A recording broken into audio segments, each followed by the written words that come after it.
3 invités avec nous chaque soir pour décrypter les mouvements de la planète marché. Florence Barjot est avec nous, directrice des investissements de Crédit Agricole Assurance. Bonsoir Florence. Bonsoir. Ravi de vous retrouver. Ravi de retrouver également Adil Amor. Bonsoir Adil. Bonsoir Grégoire. Vous êtes directeur général de Shell Sure Prince Gestion et Jean-Jacques Friedman qui est avec nous également ce soir. Bonsoir Jean-Jacques. Bonsoir Grégoire. Merci d'être là. Vous êtes directeur des investissements de Vega IM.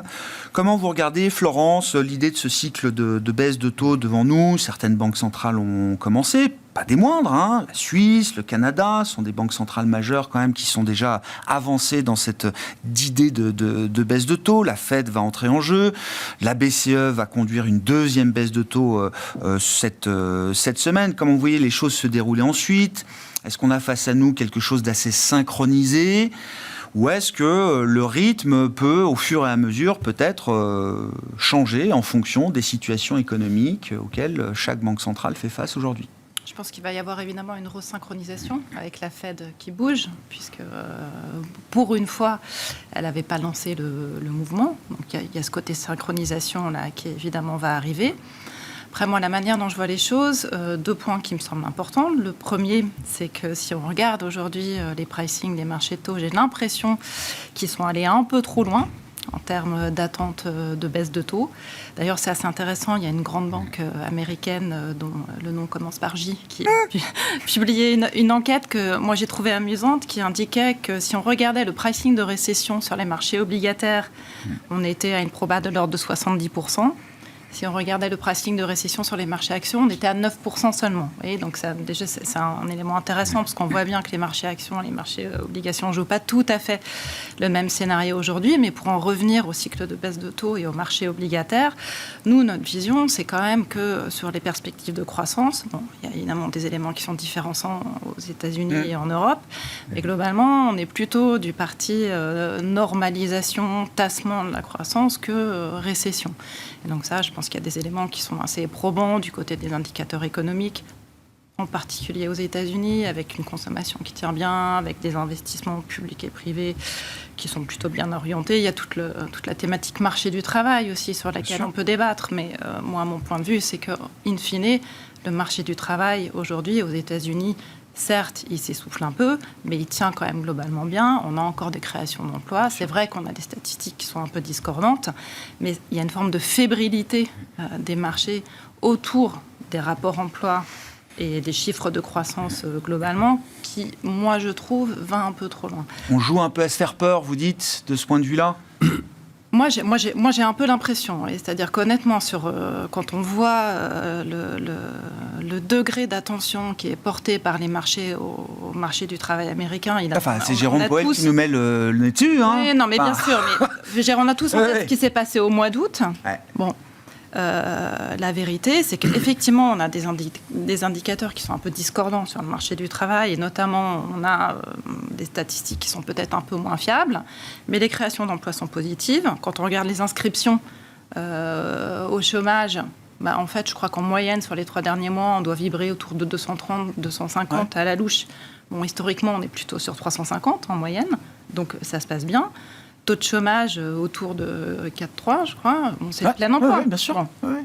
Voilà, donc oui, ça s'essouffle, mais pas d'inquiétude majeure. Et donc, quand on a eu un marché de taux qui disait, même en intra-réunion, baisse de 50 points de base de la taux, on a toujours peur que ce soit pas linéaire. On a toujours peur de ce mouvement de rupture qui peut arriver sur un marché du travail, quand bien même il serait encore résilient aujourd'hui. Ça, je suis tout à fait d'accord. Effectivement, c'est une des caractéristiques du marché du travail, c'est que quand les choses se dégradent, ça va très rapidement.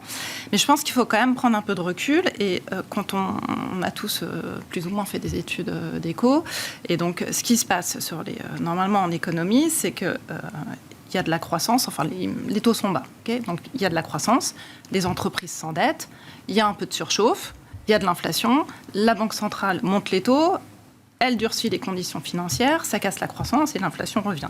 Là, il y a quand même un élément qui est crucial, qui manque dans ce cycle habituel, c'est qu'on a, dans cette phase de hausse des taux, en fait, il manque toute la partie surchauffe et il manque toute la partie détérioration des bilans. Il n'y a pas de déséquilibre. Il n'y a pas de déséquilibre. Quand on regarde, notamment aux États-Unis, les bilans des entreprises, elles ont profité à fond des épisodes de taux très bas.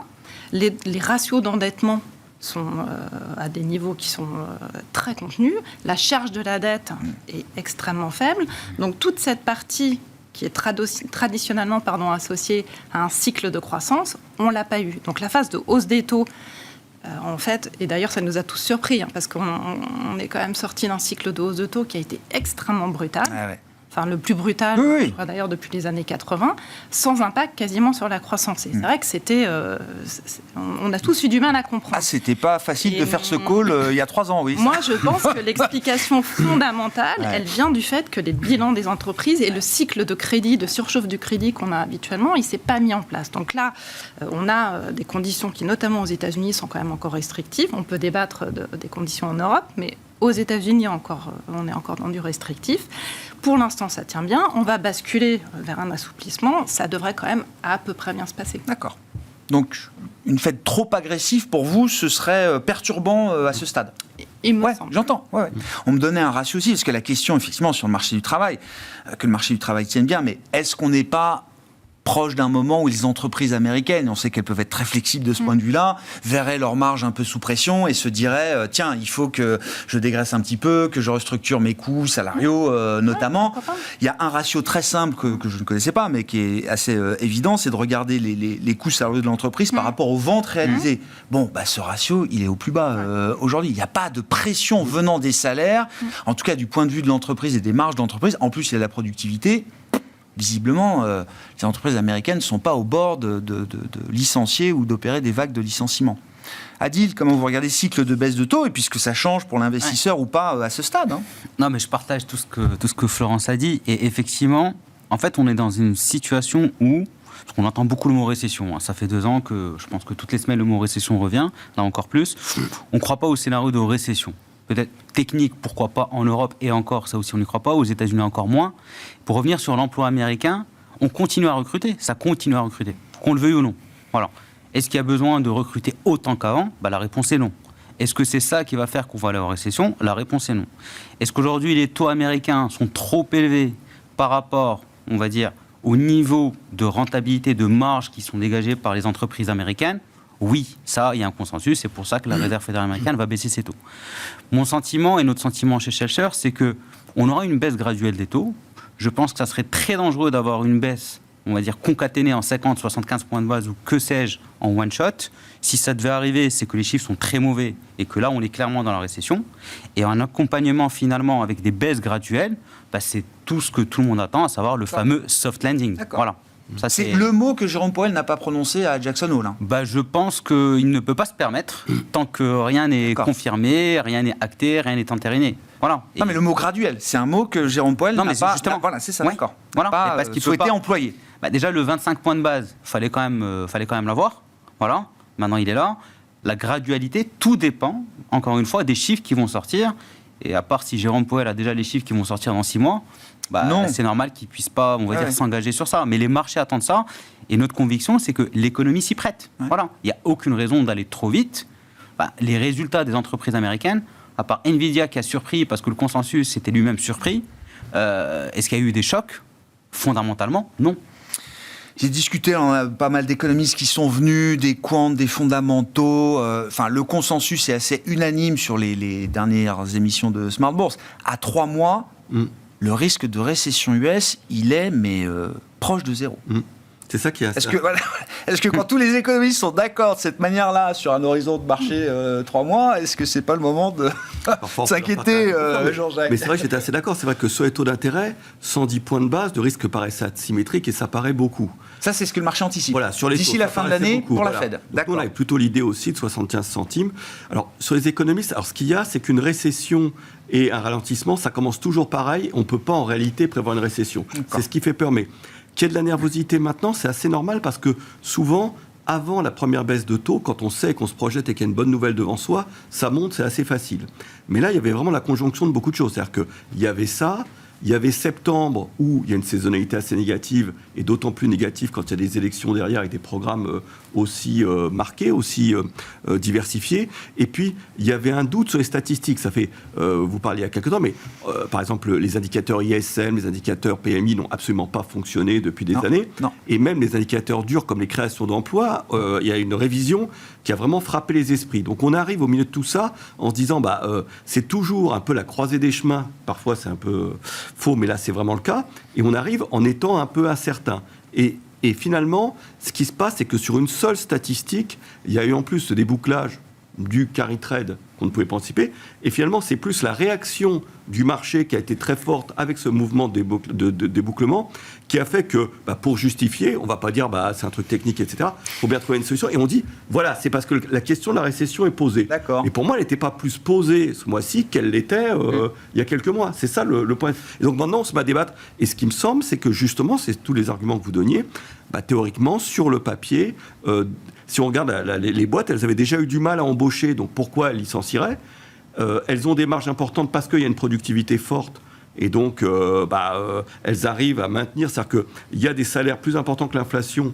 Alors, on arrive aussi à un point où, comme il n'y a plus d'épargne, c'est pour ça que Powell a dit c'est important aussi. Oui. On parle de la consommation. Oui. Là, il n'y a plus d'amortisseurs, il n'y a plus de filet de sécurité. Voilà. Donc, le moins de dérapage sur le marché du travail peut très vite se faire ressentir, bien sûr. Comme il y a des salaires qui augmentent plus vite que l'inflation, ça donne du pouvoir d'achat. Et en même temps, comme il y a une productivité, ces salaires qu'ils payent de manière plus élevée, les entreprises arrivent à passer les coûts. Donc sur le papier, il ne devrait pas y avoir en effet de récession. Mais voilà, donc il peut y avoir quelques semaines d'agitation, mais il nous semble, oui, que le scénario récessif est vraiment exagéré. Et peut-être quelques statistiques pourront le démontrer. Mais voilà, il faut attendre le mois prochain pour avoir ces éléments-là. Ouais. Bon, 25 points de base pour la Réserve fédérale américaine. C'est mieux que 50, je partage ça. Ouais. D'accord. C'est autorégulateur. Ce qui s'est passé il y a un mois aurait pu provoquer, je veux dire, quand il y a de tels mouvements, il peut y avoir un hedge qui s'explose, peut y avoir des trucs. Oui. Et là, la psychologie des ménages, des consommateurs change, et le truc pouvait partir à la cave. On ne sait jamais, c'était pas écrit d'avance. Mais maintenant, je trouve qu'on a un peu plus balisé le terrain. Ouais. Pour la Banque Centrale Européenne, où est-ce que vous mettez les enjeux suivre la baisse de l'inflation et suivre la Fed, c'est la mission. Sur le papier, c'est pas qu'elle est beyond the curve, c'est qu'elle aurait... La croissance étant totalement atone en Europe, et on devrait avoir des taux théoriquement plus bas, mais elle ne pouvait pas les baisser sans la Fed, parce que ça affaiblit l'euro, et ça voudrait dire de l'inflation importée plus chère, et donc ça veut dire que ça a fait remonter l'inflation, et c'est contraire à son mandat. Donc elle attendait d'ailleurs, elle a intervenu en premier, elle attendait que la Fed se fasse, et maintenant ça a fait plutôt monter l'euro. Mais ça se fera de manière concomitante. Les deux, les deux voilà. Bon. C'était donc c'est non comme ça. Sinon elle pouvait pas le faire toute seule, et maintenant je pense qu'elle le fera de manière synchronisée. Ouais. Côté BCE, comment vous regardez les choses, particulièrement Florence, c'est vrai que le discours de Jérôme Powell à Jackson Hole donne l'idée, c'est structurellement la Fed est beaucoup plus agile, elle est capable de changer effectivement de fonction de réaction très vite si les conditions se détériorent, etc. Ça c'est bien ressenti dans le discours d'un Jérôme Powell à Jackson Hole. Du côté de la BCE, on a toujours un biais structurel beaucoup plus prudent, plus hawkish, et c'est vrai que quand on regarde un peu l'état de la zone euro, on se demande si, est-ce qu'il ne serait pas de bon ton quand même que la BCE soit peut-être en capacité d'accélérer, si nécessaire, à un moment, son rythme de baisse de taux, quoi. Moi, je pense que la BCE, elle peut accélérer si, effectivement, on a une dégradation marquée des conditions de croissance. Mais comme ça a été dit, on a une croissance qui est morose, certes. Mais l'inflation baisse vite, quand même, en zone euro. L'inflation baisse vite, mais il y a quand même... Je pense qu'un des risques majeurs, ça serait de revenir dans un environnement de taux zéro. Les taux zéro, c'est quand même totalement contre-intuitif, innaturel. Ça génère des biais massifs dans l'allocation du capital. Donc la BCE s'est quand même battue pendant des années, et d'ailleurs elle n'y arrivait pas quand on était en risque déflationniste, pour faire remonter l'inflation et sortir de cette situation qui était quand même extrêmement difficile. Donc aujourd'hui, il n'y a pas d'alerte majeure. Je pense qu'il faut qu'ils se conservent des marges de manœuvre. Donc ils n'ont aucun intérêt à baisser les taux trop rapidement et de manière trop significative. Et d'ailleurs, quand on regarde, il y a une enquête de la Commission européenne que j'aime bien, qui regarde et qui demande aux entreprises quels sont les facteurs qui limitent la production. Donc quand vous regardez cette enquête, aujourd'hui, l'essentiel des contraintes vient de la demande. Donc 40% des entreprises vous disent, moi, ce qui limite ma production, pour 40%, c'est la demande. Pour 20%, je crois, c'est la capacité à embaucher. Et les conditions financières, 5% seulement. 5%.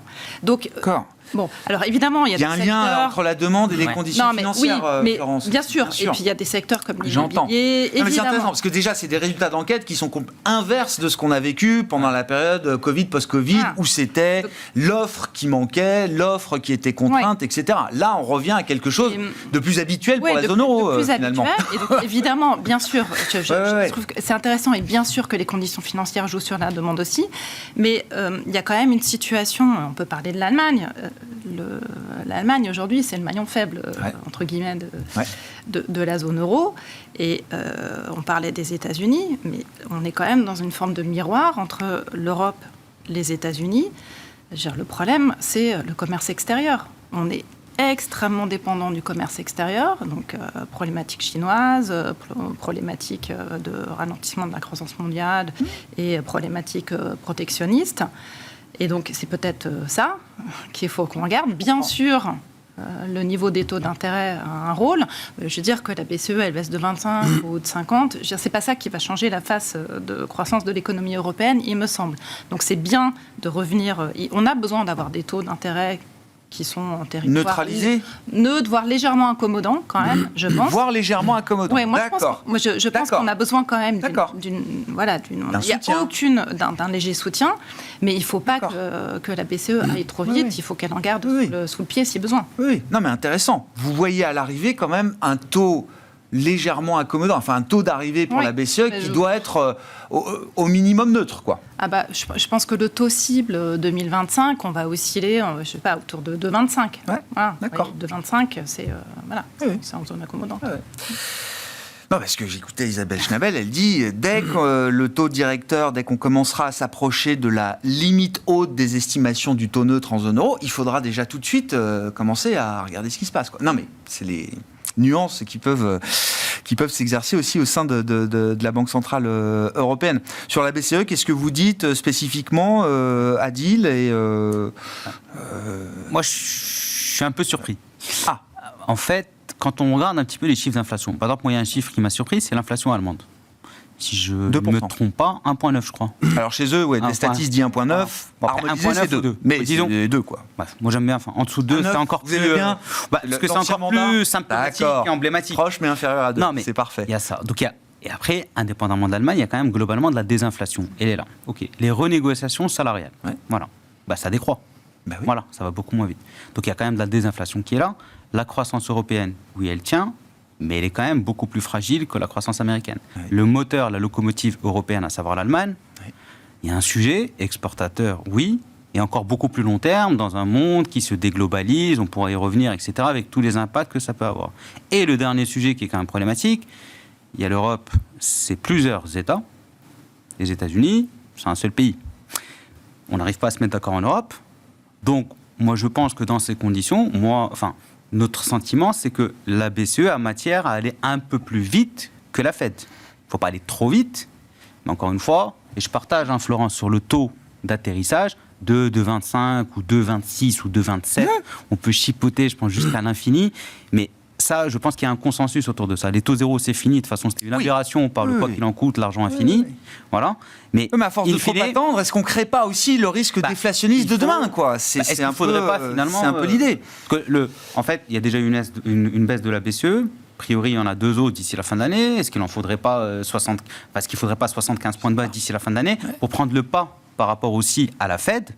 Parce que encore une fois, les économies sont différentes et les risques en forward, quand on projette de l'économie européenne par rapport au reste du monde, ils sont totalement différents dans un système politique complexe. Voilà, ça, c'est un peu la lecture.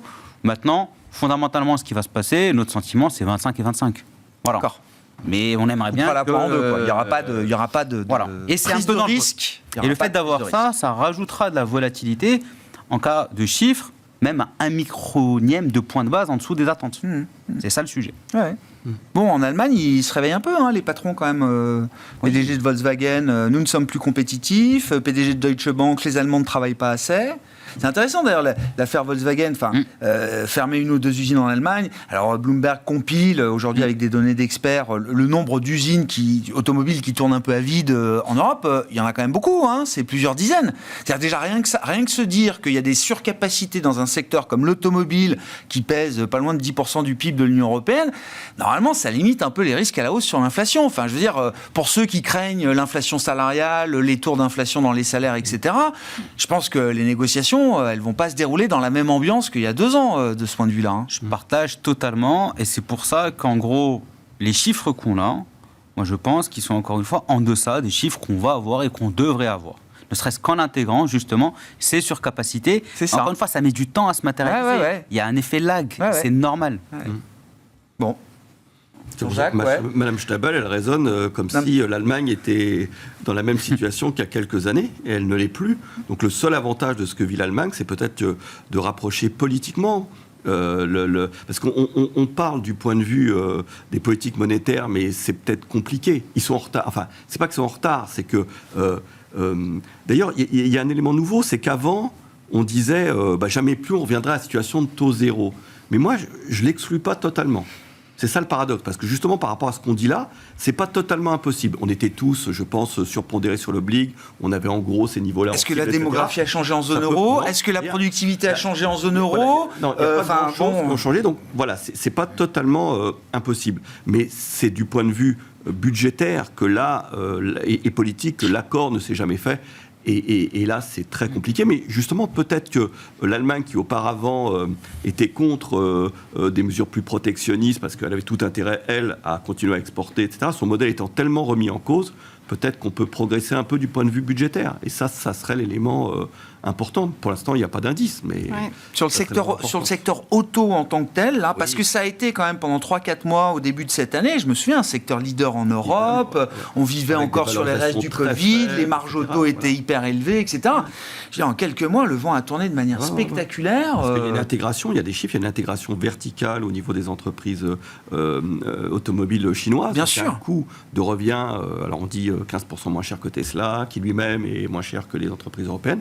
On l'a vu avec les batteries électriques, c'est très compliqué. C'était écrit, mais moi, c'est la vitesse à laquelle ça a tourné, sur le marché boursier notamment, qui a été donc spectaculaire. Ça peut peut-être frapper les esprits et engendrer peut-être des mesures, mettre des taxes plus fortes un peu à la manière américaine, etc., pour arriver à avoir quelque chose de protectionniste. Puis un marché unifié, parce que tant qu'on lutte par rapport à les États-Unis, où ils sont 6 fois plus nombreux que nous en France, ou qu'on lutte avec la Chine, c'est très difficile. Et la seule solution, c'est pas qu'on était naïf, on dit toujours on a été naïf par rapport à la Chine, mais c'est on avait des intérêts contradictoires.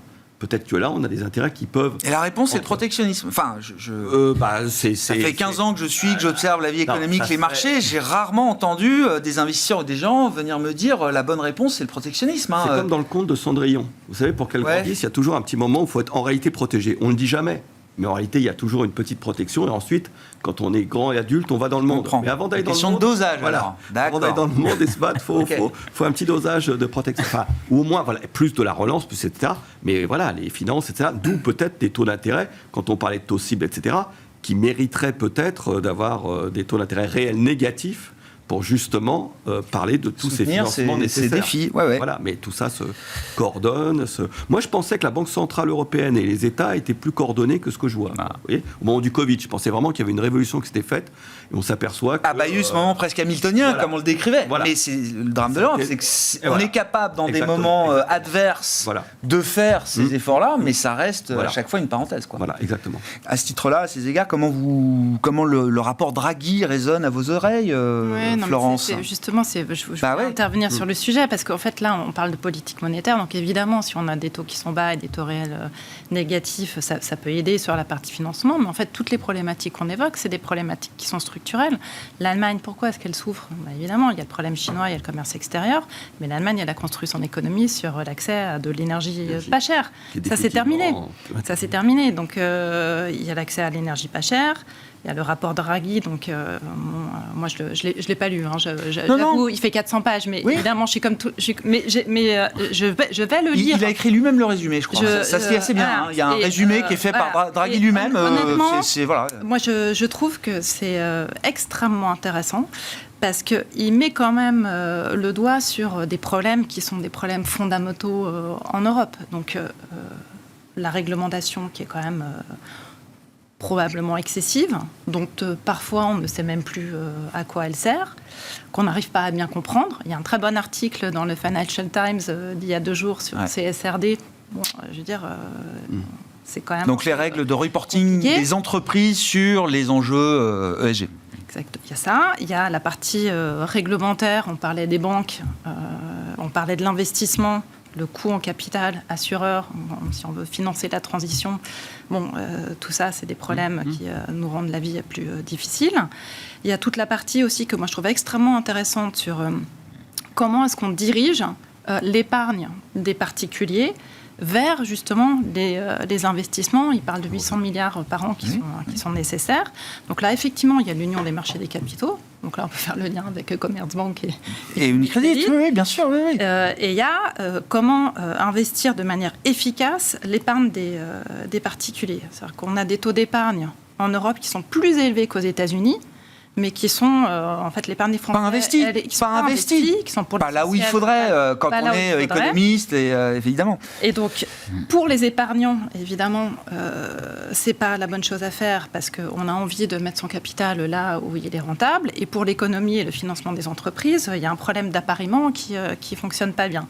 Et il évoque notamment dans ce rapport toute la thématique fonds de pension, financement des retraites, le serpent de mer des retraites par capitalisation. Et donc ça, c'est effectivement des sujets qu'il faut qu'on mette sur la table. Donc on passe beaucoup de temps à parler des baisses de taux de la BCE. Bien sûr que c'est important, mais les sujets de fond de l'économie européenne, c'est plutôt ces thématiques-là. Intéressant, parce que je résume les 400 pages que je n'ai pas lues non plus, mais il nous parle d'innovation et de prise de risque. Enfin, je veux dire, c'est assez nouveau dans le logiciel européen. Il y avait eu, je crois, une dizaine d'années, alors je ne sais plus si c'était l'agenda de Lisbonne ou de Madrid, on parlait de l'Europe de l'innovation, c'était l'Europe des nouvelles technologies, etc. Il y avait eu ce moment, qui est resté lettre morte. Mais voilà, aujourd'hui, l'Europe doit prendre des risques. Pour prendre des risques, il faut desserrer un peu les verrous de la régulation ici et là. Et puis, l'innovation, ça se finance par tout le monde, quoi. Voilà. Je peux vous donner des exemples. On a investi notamment en Crédit Agricole Assurance. On a un projet sociétal qui est assez puissant et on investit massivement dans tout ce qui est transition énergétique. On a quasiment 5 milliards en ENR et on a investi notamment il y a 1 an et demi dans un fonds hydrogène pour 100 millions. Donc c'est une thématique qu'on regarde. Et je me souviens à l'époque, quand on à la présentation du fonds, on échangeait donc avec les entreprises et c'était fascinant parce qu'ils nous disaient mais c'est une thématique qui est naissante en Europe, qu'il faut absolument aider pour qu'elle démarre. Il n'y a pas encore de marché, mais on a déjà des régulations qui arrivent. Et donc, c'est ce genre d'exemple-là. C'est-à-dire qu'aux États-Unis, l'hydrogène, ça démarre, il y a l'IR1. Si le marché grossit et qu'il faut réguler, bien sûr, on régule. Mais là, la régulation en Europe vient même avant. La logique est complètement inverse. La logique est complètement inverse. Totalement. Bon, Adil, sur ces questions, moi je veux bien qu'on parle un peu des marchés quand même. Voilà. Non, mais on l'a évoqué rapidement avec Jean-Jacques, mais c'est quoi les grands enseignements de l'épisode 5 août ? Est-ce que ce qu'on a vécu la semaine dernière, est-ce que c'est des répliques de phénomènes techniques aussi, peut-être, dans ces marchés ? Ou est-ce qu'il y a des vrais changements profonds sur la perception macro, peut-être demain ? On voit quand même des rotations se mettre en place sur les marchés actions.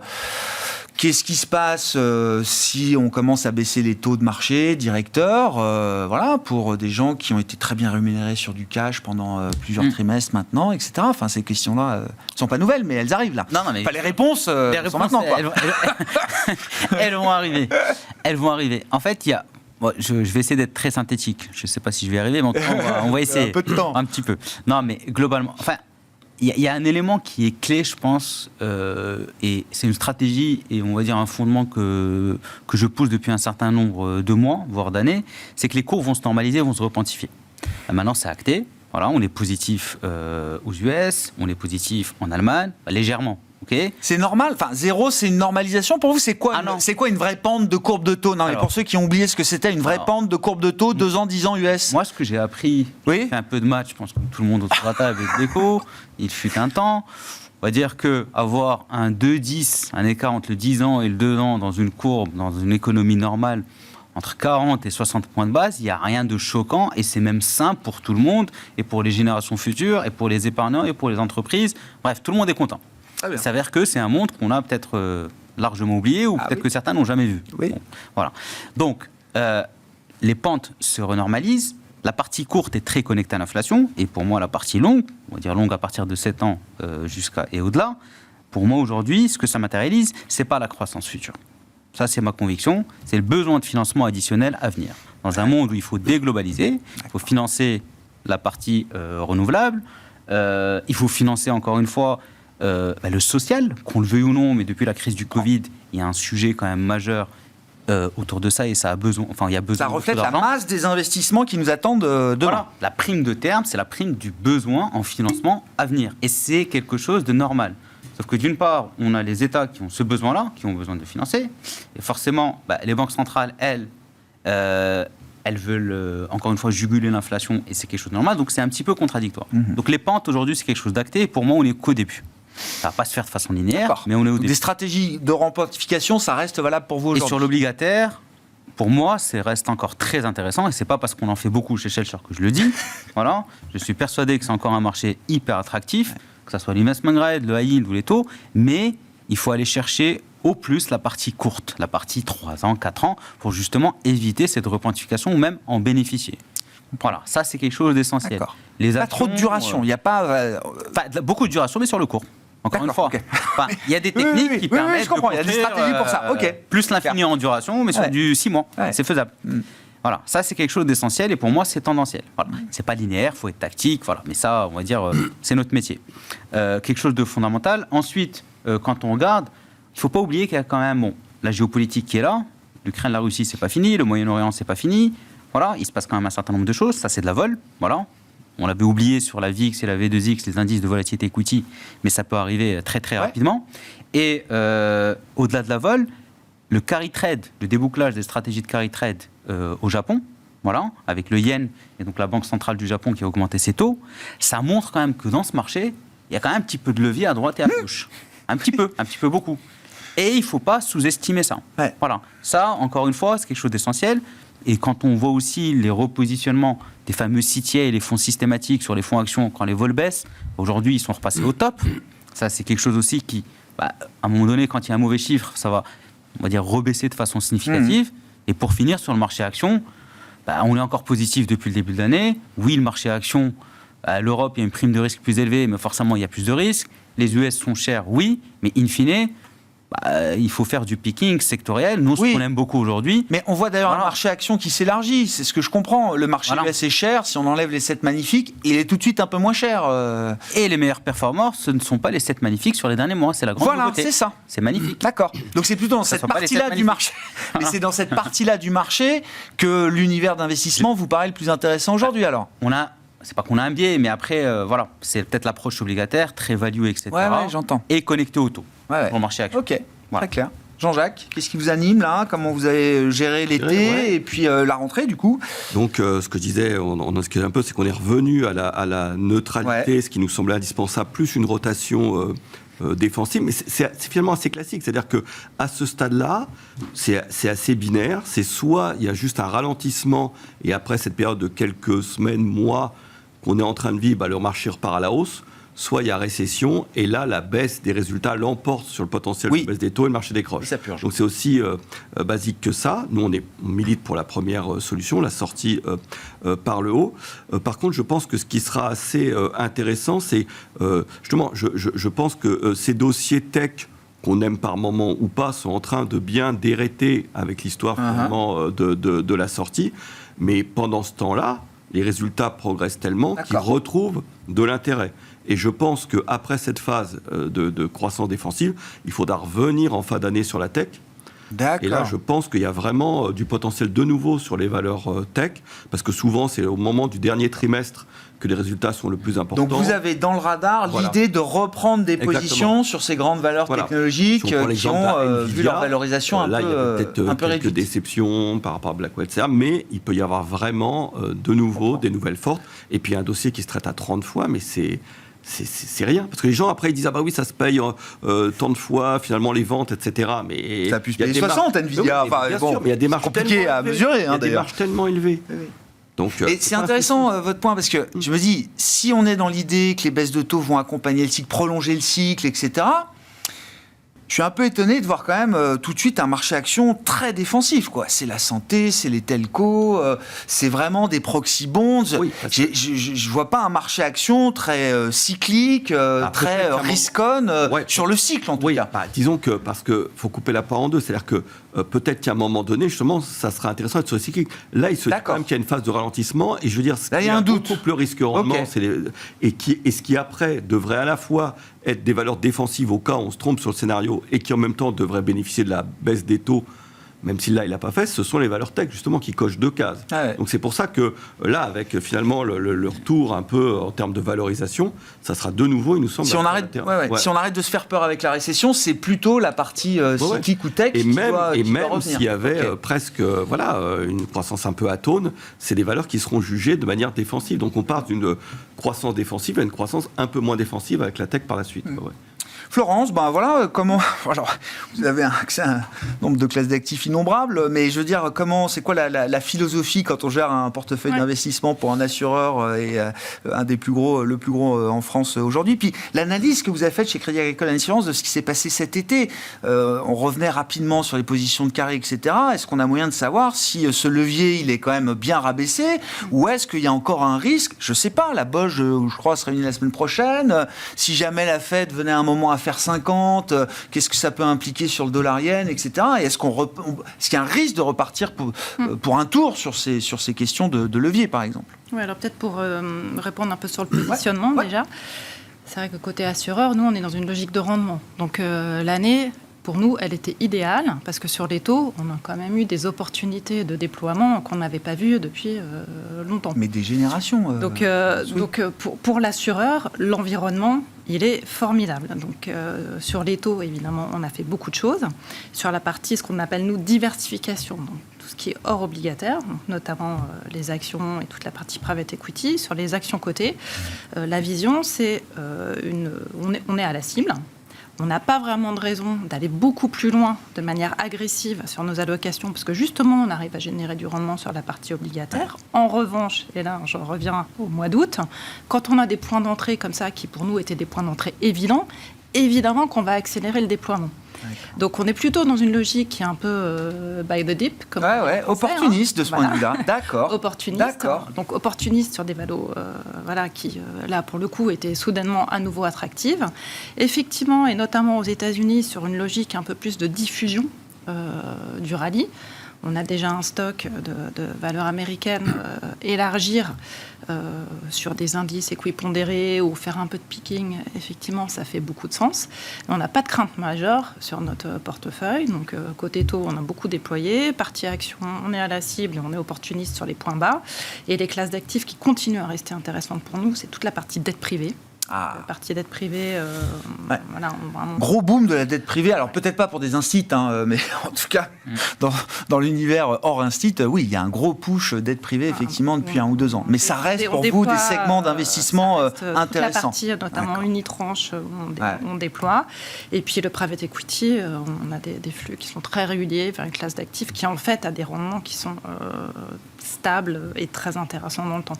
Mais le non-coté, est-ce que c'est un poids qui grossit encore dans l'allocation globale que vous supervisez, Florence? Ou est-ce que, en termes de poids, encore une fois, est-ce que c'est une poche que vous travaillez, mais est-ce que ça reste est-ce que le poids est fixé chez l'assureur, les mouvements prennent du temps, mais c'est une poche qui effectivement grossit. Grossit encore. Et c'est vrai qu'avec la remontée des taux, on s'est retrouvé dans une situation où il a fallu vraiment qu'on raisonne en termes de prime de risque. En disant, les taux étaient à 0, donc c'était un peu, on achète tout, entre guillemets. Quand les taux remontent, il faut qu'on soit extrêmement sélectif sur les investissements qui sont davantage risqués. Et c'est exactement la prime de lecture qu'on applique sur tous nos actifs de diversification. Donc on a été plus sélectif sur tout ce qu'on faisait, mais ça ne nous a pas empêché de continuer à Ouais, je jouer. comprends. Ouais, parce que, je veux dire, nous, notre objectif, c'est de servir des rendements pour nos assurés. Bien sûr. Donc, évidemment, les taux montent, mais il faut qu'on continue à délivrer par ailleurs. Bien sûr. C'est trop tôt pour le jouer, mais il faudra quand même se souvenir de tous ces comptes à terme. Alors là, vous parlez au niveau des assureurs, Oui. qui ont existé, tout ce monétaire qui a Bah, dans les c'était- banques, oui, oui. c'est des versements. Où va aller Là, ce c'est cash trop tôt pour jouer. Ouais. Mais il y a un niveau, un seuil à un moment donné. C'est combien de baisses de... À partir Je de sais pas. combien de baisses de taux on voit aux États-Unis, l'argent sortir du La cash? psychologie, Les fonds où les gens monétaires aux changeront. États-Unis, c'est- Soit les gens diront, bah, ça 7 trillions, ça hein. rapporte pas grand-chose. Ça a déjà Ils reviendront. commencé à sortir. Et peut-être Ça- qu'on sera de nouveau dans un des raisons alternatives. Ça a Mais commencé à sortir, vous dites... J'ai vu des flux, oui. Ouais. J'ai vu, Et ça va j'ai où, vu des alors statistiques. Et Hein ça peut aller où alors? dans un fonds diversifié. Comme Bah, vous dans un disiez, obligataire, etc. Non, mais ou, en ou anticipation, encore une fois, enfin, en anticipation sur l'investment grade, un petit peu plus long, 2 ans, 3 ans. C'est ça. Ouais. Merci à vous trois d'avoir été les invités de Planète Marché ce soir. Florence Barjou, Crédit Agricole Assurance, Adi Lamor, Shell Surprince Gestion et Jean-Jacques Friedman, Vega IM.